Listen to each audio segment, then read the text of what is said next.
Next, the magician has a popular illusion that has stunned millions. Here's his assistant. She's a stunner too.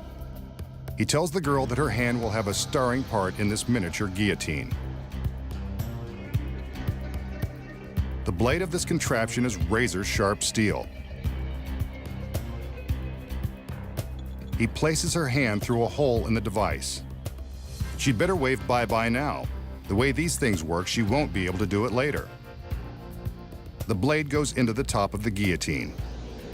There's still time to back out, but she's game. With her permission, he slams the blade down. She screams. Why wouldn't she? He's just sliced off her hand.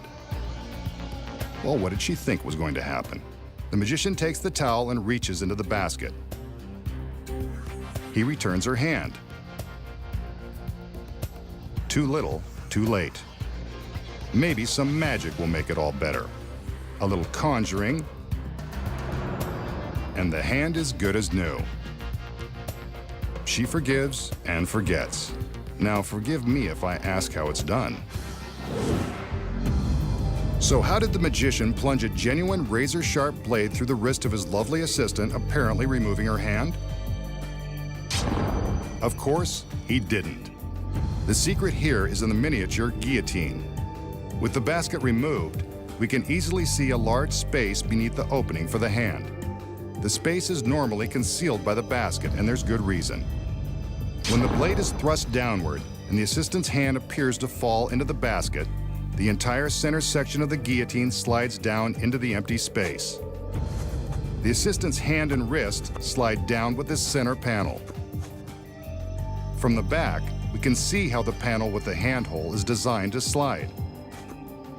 At the start of the trick, the center panel is secured in an upright and locked position with a simple cabinet door latch. When the blade is pushed down into the mechanism, it strikes this wooden ledge, releasing the latch and causing the trick panel to drop. She screams, but the blade goes nowhere near the girl's wrist. But then how do we see the blade behind the handhole after her wrist has supposedly been sliced? The secret here is an identical second hole in the center panel, directly above the first. When the panel slides down, the second hole replaces the first.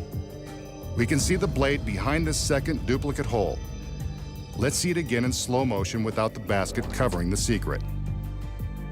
Next, the magician uses the empty towel to pretend to pick up the severed hand and give it back to the agonized girl. He gives a magical gesture and reveals that her hand is good as new. Watch again without the basket. He reaches in with the towel as the girl pulls her hand out of the bottom hole. All she does now is remove the towel to reveal her hand. And those are the cutting-edge secrets to a classic trick.